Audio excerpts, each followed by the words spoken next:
In this video, I'm going to be ranking every single new card from the Endgame Luka Doncic packs from worst all the way to best in NBA 2K23 My Team. So as you guys know, we got those new Endgame Luka Doncic packs today. That does include the 3 Endgames, Luka Doncic, Paul George, D-Rob. We got the 4 new Invincibles, and also these 3 Dark Matter cards that I'll be ranking from the worst all the way to best. So we got 10 cards to go over. At the number 10 spot, I do think is Darius Garland. He's a 6'1" point guard, 6'1" wingspan. Even though I think he's going to be a very fun Dark Matter point guard to use, he's only 6'1", so I don't think you can really put him any higher than number 10.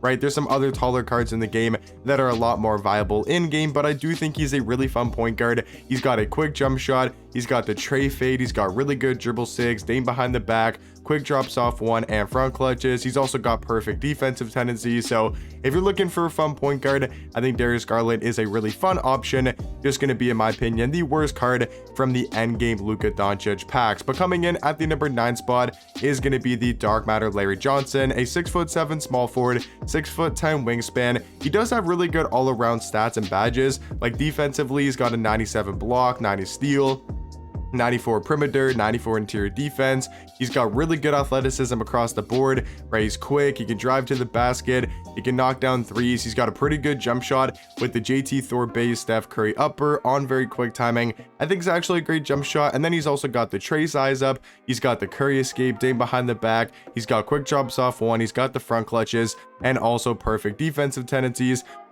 I probably would have liked to see him play point guard, like him be a small forward point guard, for Larry Johnson. I do think would have made him a lot better of a card, because 6'7" at small forward at this stage of my team, I think is a little bit undersized. But coming in at the number 8 spot is going to be Chicken Man himself, Antoine Jamison, 6'8" at small forward, 7'4" wingspan. Once again, would have loved to see Antoine Jamison be able to play shooting guard. That's what he could play on his out of position version. So it would have been nice if they also made him a shooting guard small forward. But yeah, great defender, just a great all around card. 92 block, 95 steal, 97 perimeter, 95 interior defense. And he does still have that knockdown jump shot with the Kyle Korver base, Carmelo Anthony upper on very quick timing. Is definitely a really good jump shot. He's got the normal fade, great dribble sigs with the D mid size up, the Curry escape, aim behind the back. He's got the quick drops off one, he's got the front clutches. Tendencies are also going to be maxed out. I think every card from this set has perfect defensive tendencies. But yeah, all around,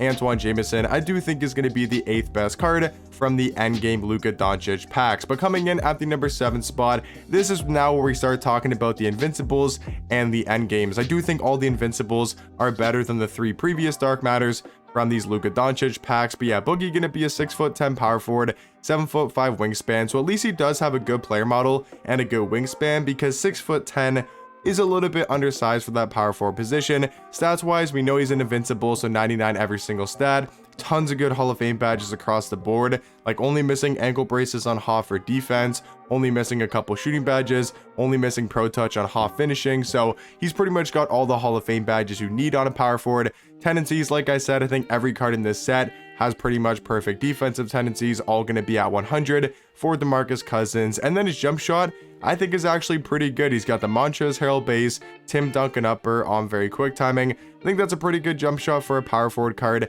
And then he's also got the Steve Francis size up, the John Wall escape, aim behind the back. So really good dribble sigs for a power forward. Also has the quick drops off one and the front clutches. So Boogie, I think, has a good player model for a power forward. He's strong, he's big in game, he's got a decent jump shot where he can green very consistently. And I do think is going to be one of the better cards in the Endgame Luka Doncic packs. But coming in at the number 6 spot is going to be Anthony Edwards. I think number 6 and number 5 are very close for the invincible point guards, because then I do have Devin Booker at the number 5 spot. But looking at Anthony Edwards at number 6, he's going to be a 6'5" point guard, 6'9" wingspan, and always gets really good animations this year in my team. Whether it was on his diamond card earlier in the year from the takeover set, or one of these Galaxy Opal / Dark Matter versions for his playoff evos or playoff evo. I do think he plays pretty good defense in game, also with those tendencies. But the main thing about Ant is the new jump shot they gave him. He's got the O'Shea base, John Wall upper on very quick timing. I think it's a great jump shot. He's also got the tray fade, he's got amazing dribble sigs, he's got the best dunk packages in my team, he's got those front clutches, he's got the quick drops off one, but then he's also got all of those crazy dunk packages in between, like the Ben Simmons, Dwight Howard, MJ, Giannis, Clyde, Vince Carter, Shaq, Zion. Like, this card's going to be throwing down some of the craziest dunk packages in the game. And yeah, all around, I do think he's the 6th best card from the Endgame Luka Doncic packs. And then coming in at the number 5 spot, like I said, is the invincible Devin Booker, 6'6" at point guard, 6'6" wingspan. They really didn't change too much about D-Book. Like, he's a very similar card to his previous versions. So that's why I'm thinking maybe his ant's a little bit better. Jump shot wise, I probably like Devin Booker's release a little bit more. I think it's close though. I just really like that Curry base with the D-Book upper. Sigs wise, I mean, Ant probably moves a little bit better in game, and Ant's also going to be better going to the basket. I might change my mind. Let me know who you guys think is the better card between Devin Booker and Anthony Edwards. I'm gonna actually change my mind, and I'm gonna go Ant at 5 and Devin Booker at 6, but I think that's a really close debate. Very similar point guards. At the number 4 spot though is gonna be the invincible Danny Granger, easily the best invincible from today's drop. 6'9" at shooting guard, 7'1" wingspan. This card's stats are amazing across the board, but the main thing about Danny Granger is when you go to his animations, you can see he's got the KPJ base, Kevin Love upper on very quick timing, which is the exact same jump shot that Cason Wallace has from the next set, right? I'm not sure, where is Cason Wallace at? Where is Cason Wallace? Because I know he's got the, wait, it's not showing Cason Wallace having the KPJ base, unless I'm missing him. Am I missing Cason Wallace? I might be missing him, but I know Cason Wallace. Oh, here he is. Yeah, Cason Wallace, right? He has the KPJ base and the Kevin Love upper, and I think it's a really good jump shot in game. So to have that on a 6'9" shooting guard, 7'1" wingspan, to have that good of a jump shot, I think it's actually going to be really good. And then he's got the Derrick Rose size up, which I love this year. He's got the tray escape. He's got the dame behind the back. Could have used probably like the front clutches or the quick drops off one just to have a little bit more safe dunk packages. Would have been nice on Danny Granger, but still, I think he's going to be the 4th best card from the Luka Doncic endgame packs. And then coming in at the number 3 spot, this is where we go to the endgames of these packs. We got endgame Paul George, 6'9" at shooting guard, 6'11" wingspan. Like I said, he's an endgame card, so 99 every single stat, 64 Hall of Fame badges.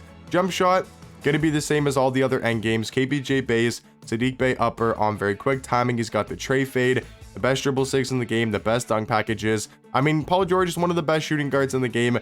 I think he's got to be somewhere in your top 3. At the number 2 spot, I got Luka Doncic. I think he's the best point guard currently in my team. 6'7" at the 1, 6'8" wingspan. It's a really close debate, I will say, between Luka Doncic and D-Rob. I just think as an overall card, Dave Robinson's going to be a little bit better for a little bit longer. I feel like he's got more longevity because of his size. He's 7'1" at power forward, 7'5" wingspan. D-Rob obviously has a top tier player model in the game, has that crazy good jump shot, and I actually like this release, at least on Bill Russell. I like this endgame jump shot where it's a KPJ base, Sadiq Bey upper on very quick timing. That's a jump shot that's on all the endgame cards, but I liked it a lot more on Bill Russell than I did like a Curry or Luka Doncic, and maybe because they're lefty releases, it might be a little bit better, at least for me personally. So I do like D-Rob as the best card from the endgame Luka Doncic set. But let me know in the comment section down below, what do you guys think about my rankings, and let me know your guys' favorite card from this endgame Luka Doncic set, and I'll catch you guys in the next one. Peace.